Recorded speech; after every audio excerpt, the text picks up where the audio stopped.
Hello guys, কেমন আছেন সবাই? আশা করি ভালো আছেন। তো এই যে মানে আরেকটি রান্নার ব্লগ নিয়ে চলে এসেছি, রান্নার ভিডিও। তো ভিডিওটি না টেনে পুরোটি দেখবেন। সুন্দর একটি খাবারের রেসিপি তৈরি করা হচ্ছে, তো ভিডিওটি পুরোটি দেখতে থাকুন। তো তার জন্য সকাল সকাল চলে গেছিলাম মাঠে।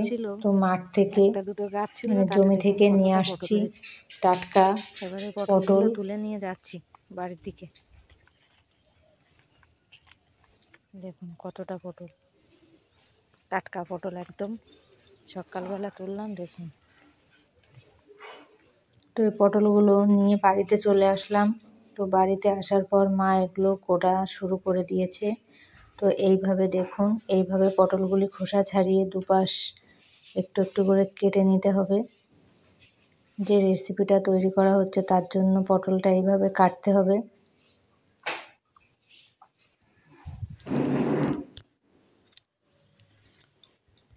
তো এইভাবে একে একে সব পটলগুলি সব কেটে নেওয়া হলো। তো এই যে দুই পাশ অল্প অল্প করে কেটে নিতে হবে, কারণ পুরোটা কাটলে ছাড়িয়ে যাবে, তার জন্য অল্প অল্প কেটে নিতে হবে, তাহলে মশলাটাও ভালো ঢুকবে। তো এর জন্য নিয়ে নেওয়া হয়েছে সর্ষে বাটা। তো যেহেতু এই জলটা দিতে হবে তার জন্য সরিষা বাটাটা গুলে হালকা করে নেওয়া হয়েছে। তো এবার কড়াইতে তেল দিয়ে দেওয়া হয়েছে। তো তেলে ভালো করে পটলগুলো ভেজে নিতে হবে। তো এবার একে একে পটলগুলি সব তেলে দিয়ে দেওয়া হচ্ছে।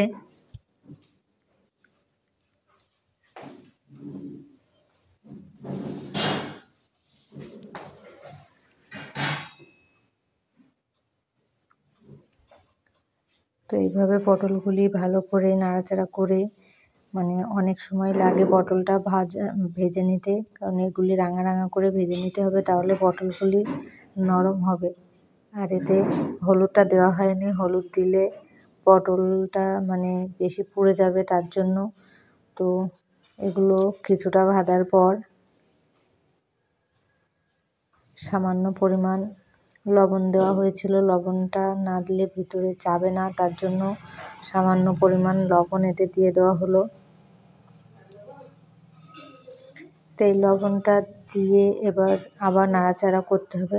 অনেকটাই সময় লাগে, কিন্তু পটলগুলো যদি ভালো করে গরম জলে ভাপ দিয়ে নেওয়া হতো তাহলে পটলটা তাড়াতাড়ি হয়ে যেত। কিন্তু দেখুন, পটলটা এই যে নাড়াচাড়া করতে করতে এরকম রাঙা রাঙা হয়ে গেছে। তো এবার এতে লঙ্কাগুলো চিড়ে দিয়ে দেওয়া হলো। তো এবার এতে সরিষা বাটা জলটা দিয়ে দিতে হবে। তো তার আগে এতে সামান্য হলুদটা আগে দেওয়া হয়নি, তার পরিমাণ মতন হলুদ পরে দিয়ে দেওয়া হয়েছে।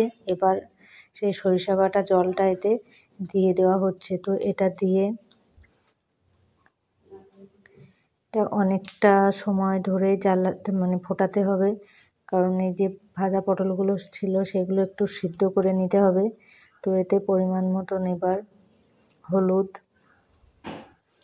তারপর সামান্য পরিমাণে হলুদ দিতে হবে। হলুদ বেশি হলে কিন্তু গন্ধ বেরোবে, হলুদের গন্ধ। তো এবার এতে পরিমাণ মতন লবণ দিয়ে দেওয়া হচ্ছে।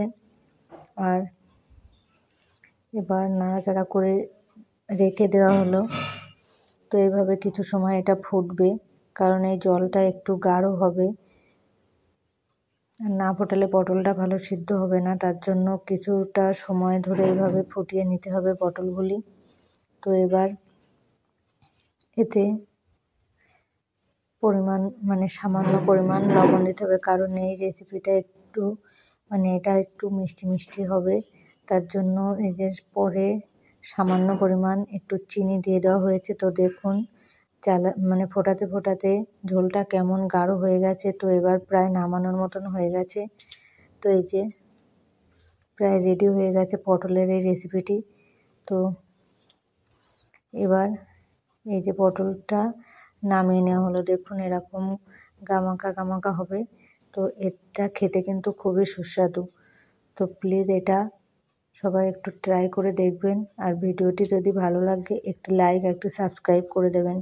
তো এই যে পুরো একদম রেডি হয়ে গেল পটলের এই নতুন রেসিপিটি। তো ভিডিওটি আজ এখানেই শেষ করছি।